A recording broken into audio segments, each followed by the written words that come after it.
Why do people choose to live on boats? In this video, I'm going to attempt to answer this important question. In particular, why I choose to live on a sailboat. My name is Michael Potts, and I live on a Scepter 36-foot sailboat, and this is where I am today. In this shot, I'm driving down to the marina, and we're going to walk up the dock and onto my boat, where I live. All over the world, there are people who choose to live on boats. But why? Let me tell you my story and how I ended up living on a sailboat. For years, I thought about living on a boat or just sailing in general. On my way to work, I would be thinking about sailboats. While I was at work, I'd be thinking about boats. And on my weekends, I would spend all of my time looking at the different types of yachts and trying to really soak up as much information about this topic as I could.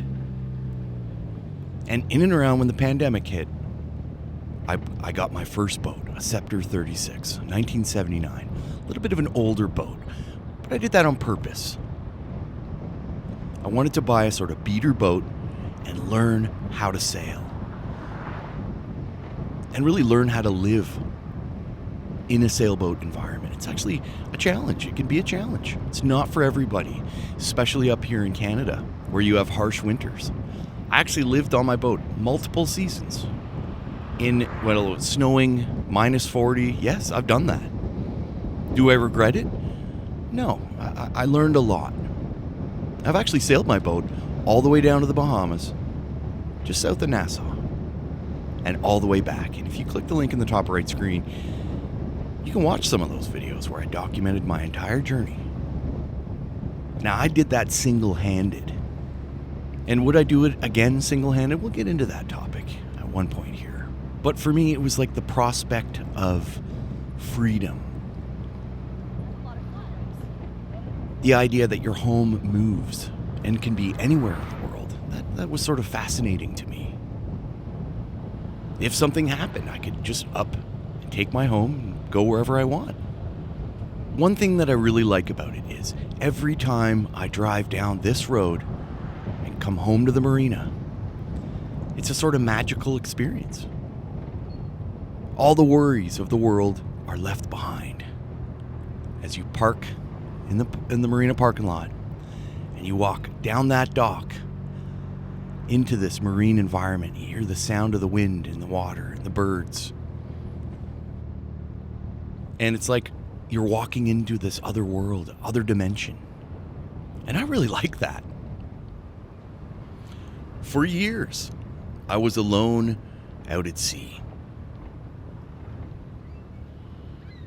And one thing that really struck me when I got back on land is how crazy it is in a city. When you're at the grocery store, when you're at your workplace, everyone is so concerned about these things, looking at their phones, trying to get somewhere quickly. Living on a sailboat is about relaxation. It's about having a small space surrounded by whatever environment you choose. And in this case, I'm here at Bluffers Park Marina. So let's park this car here and walk the docks up to the boat that I live on. When you join a marina, once you're a member of the marina, they give you a parking pass. Now, it is a bit of a pain walking all the way to your boat, especially when you forget your keys on your way out. But I love it. I absolutely love every time I do this. Every time I do this walk to my boat, like I said, it's like you're going into another world. This marina in particular is really great. It's well kept. There's a lot of people here that live here. Some of them on houses, which you'll see in a moment here. Floating houses. But it's just that sound of the birds and the wind and the halyards tapping on the masts. instantly you're transformed into this other dimension of relaxation. And that's a big bonus for me. There are huge sacrifices when you choose to live on a sailboat. But there are also some good points. These marinas have gates, so it is a somewhat private area. The public can't just walk up to your boat. There's actually 2 gates in this instance, and if you look on the left here, look at this, there's floating houses. People choose to live on these houses. Oh. There's washrooms and showers on the right there, which are pretty good. It's a bit of a walk, but that's okay. I don't mind doing it. There's a bar right here with a members-only entrance. So when everyone's on the dance floor and the bar shuts down, all the people go through that door and everyone else has to go back to the parking lot. It's pretty cool.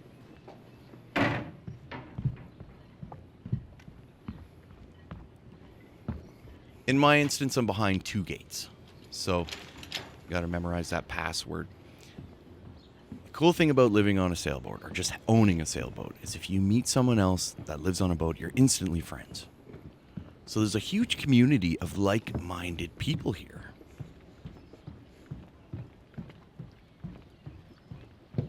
And over the years, I've learned the sort of unwritten codes. Like, you got to ask permission when you step on another captain's boat. And you're kind of squeezed into this little area here. So when the marina fills up, you know, you can hear other people talking while you're in your boat. It is kind of like that. So you do sacrifice a bit of your privacy. But again, I love it. So this is my boat here. And you know, she's done a lot of nautical miles and she's pretty beat up.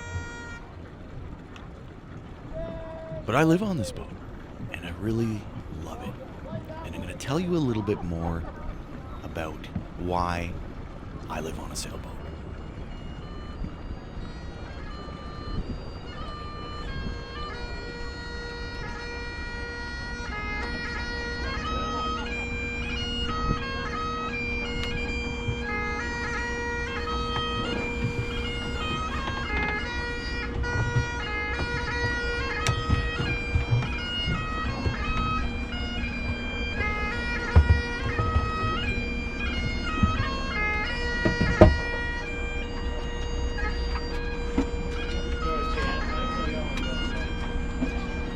The music you're hearing from the bagpipes there, that's the Highland Yacht Club.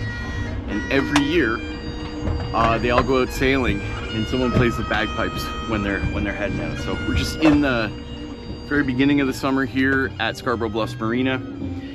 And I thought it would be cool to do a little tour of the boat to see, if you're interested to see what a live aboard sailboat is like. The reason why I live on a sailboat, it's very simple. It's because of this environment. Here, take a quick look. I'll show you something interesting here. So what's going on here is, look at this. There's a huge bar right here, right? So we're gonna go there tonight. I just love it here. It's amazing. Look at all the sailboats. It's the Highland Yacht Club. They're having a big party right here. It's Saturday night right now. The exit to the marina's right there. And you can head over to the US or down to the Bahamas, wherever you want to go. So I was gonna post another video, but I decided not to do it. I posted it on Patreon. You can go over there and watch it if you want. It was just too controversial. And we had a vote on if I should post it on YouTube. And why is it controversial? You're wondering, what are you talking about? I'll do a little bit of a preview of it right now, and you'll probably see right away why I didn't post it on YouTube. So check this out. Guys, this is the type of marina this is. As you can see, I'm busy doing my shit here. I got all my personal space here, and I got this guy fishing here. Ask him nicely to leave. What the hell's going on here? This guy's like... He's knocked my cameras over. Why is he here? Can't he go somewhere else? Okay? What's going on here, dude? Like, man, I asked you nicely, and you're standing there. You're just doing it out of pride now, aren't you? No, I've been here all morning, buddy. Well, fuck, go around the corner. No. I got camera shit here. I got my stuff here. You're a hooded man with sunglasses on, hiding your face. You got 10 minutes. I don't care what... All right, so I wasn't gonna make this video, and where to start here? God. So I'm just gonna make it anyway. I have to tell a story.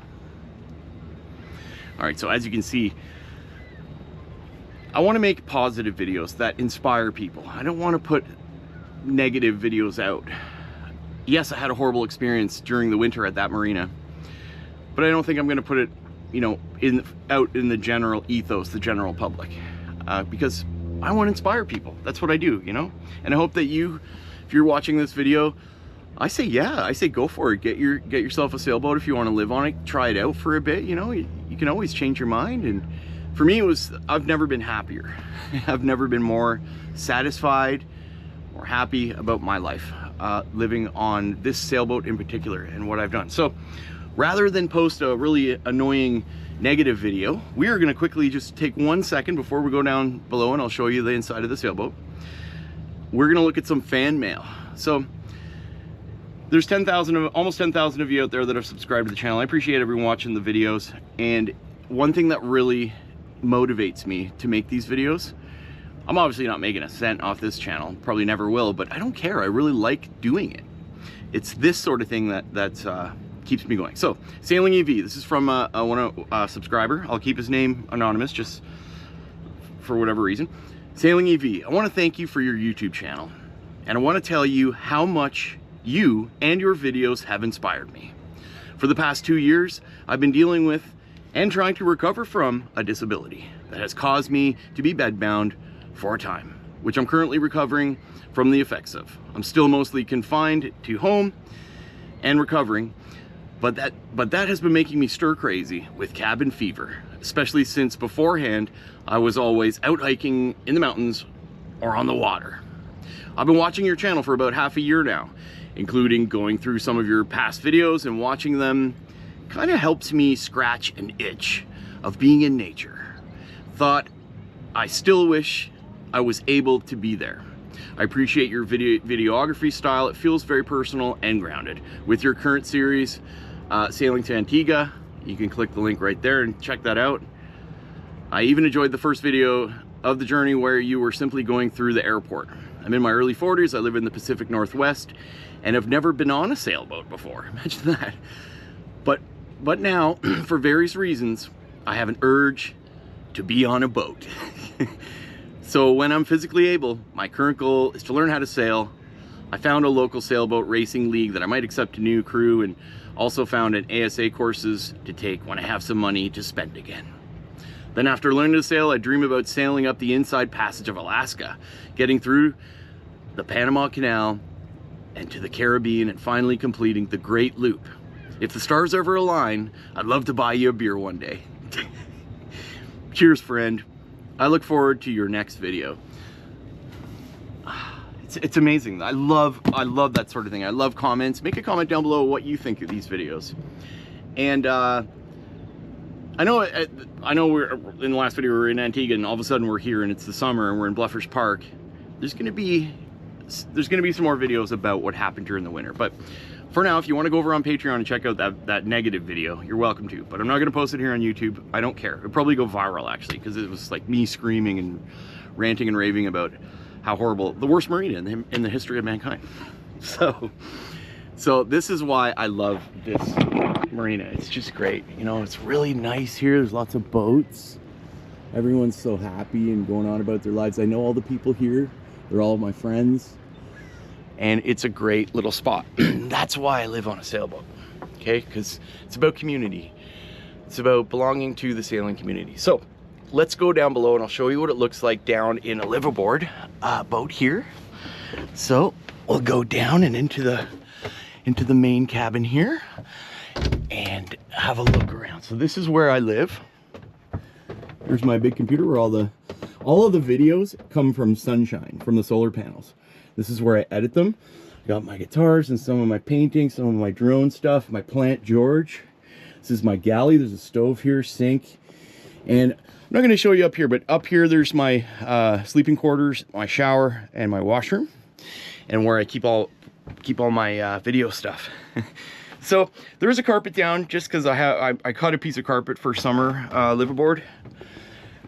The bilges are under here, and you know, that's it. This is an old chart table here. You know, there's another bed right there. I love it down here. It's great. It's just enough space for me to do everything that I need to do.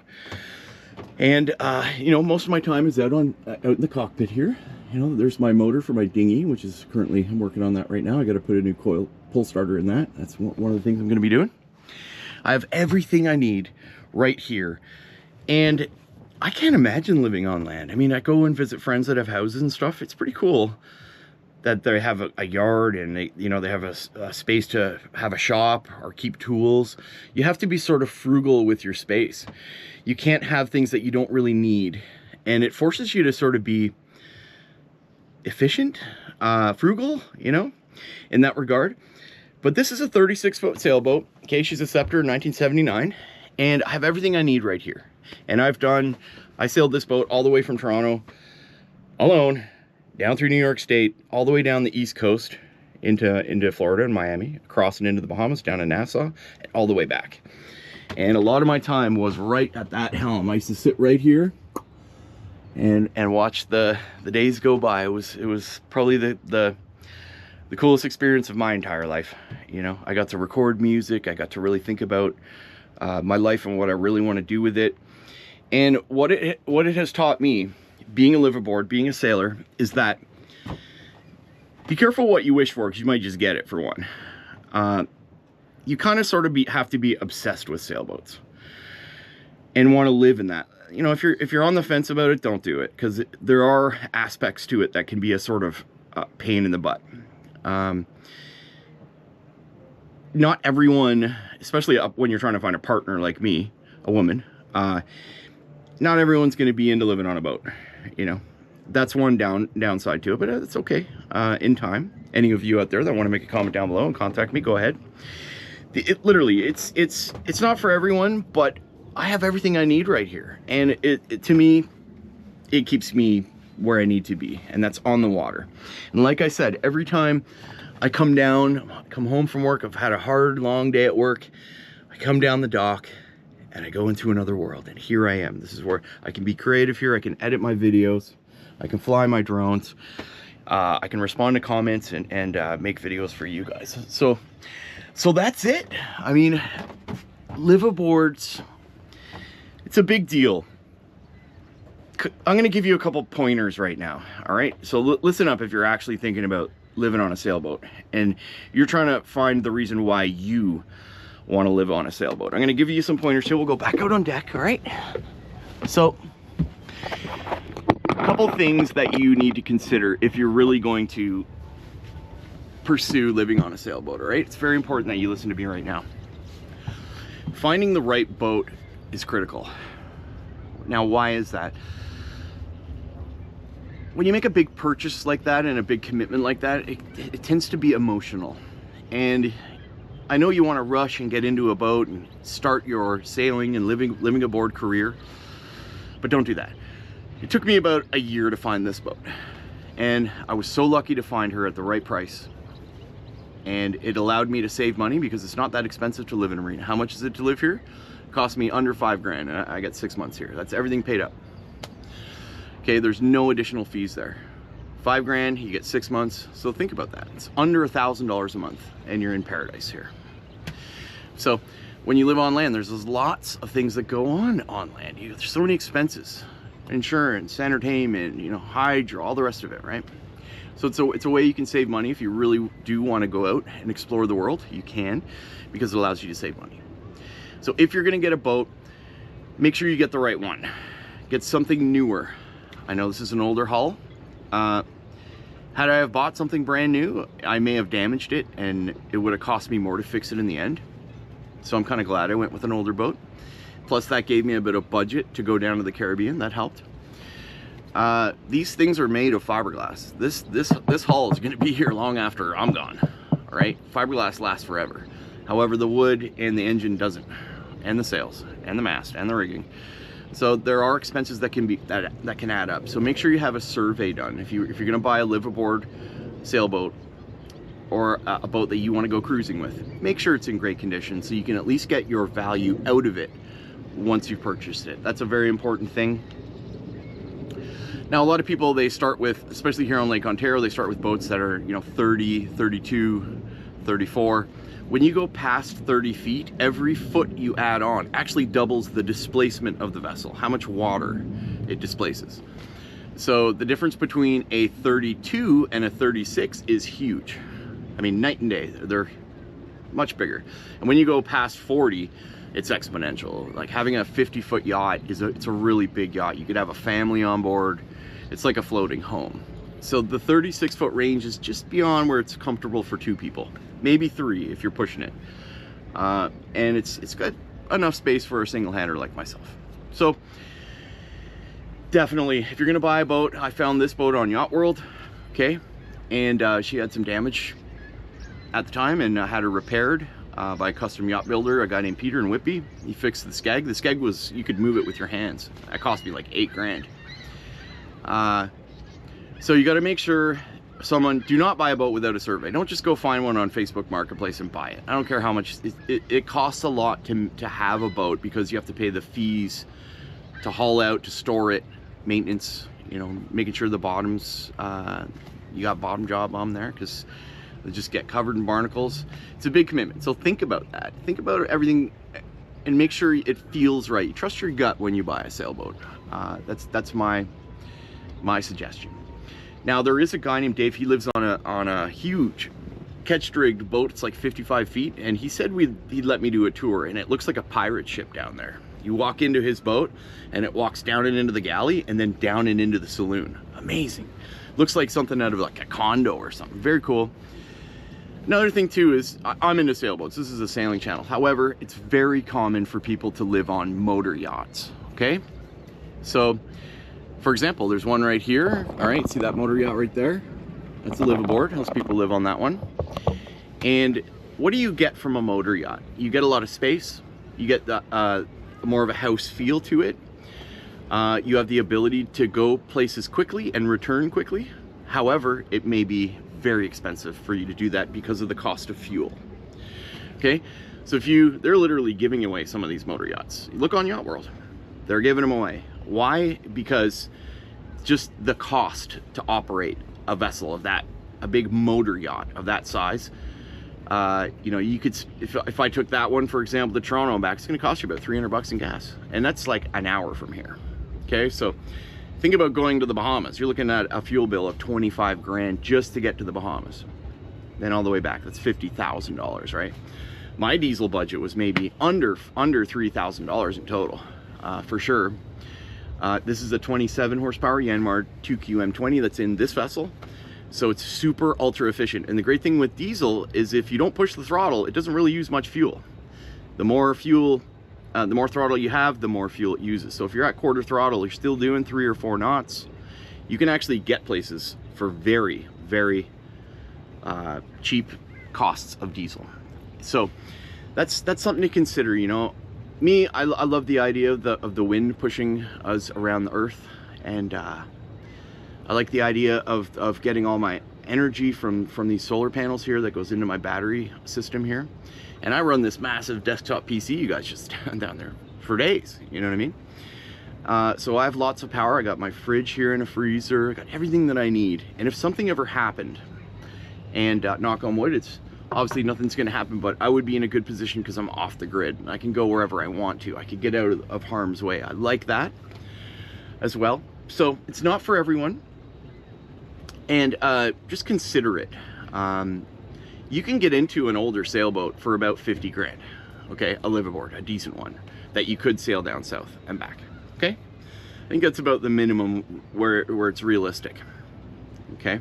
There are deals as you go down. There are places in Florida where the people have left their boat there and they didn't pay the bill, and the marinas will just, as long as you clear up the bill, you can take the sailboat.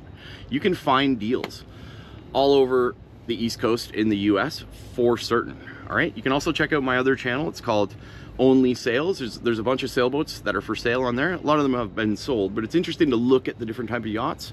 I'll make a link to that here. It's Only Sails. Just Google Only Sails, or YouTube search Only Sails. One word, Only Sails. So yeah, I mean, do me a favor, guys. If you like this sort of content, hit the like button right now. Subscribe to the channel, make a comment down below, help me out. All right, there's going to be lots more videos coming at you. I know I didn't post one last week just because it was controversial and I had to sit on it and think about it for a bit. That's the best thing. As you get older in life, you know, you realize that you really got to think things through, and it's always good to sleep on things. I like to process information over time, and so that I know that it feels right. And that's what you should be doing too, you know, if you're considering getting into being a liveaboard. All right, so hope you found the video interesting. Stick around, there's going to be lots more videos coming out. Subscribe to the channel, hit the like button, and that's it for this video, guys. Captain Michael signing out. We'll see you in the next video.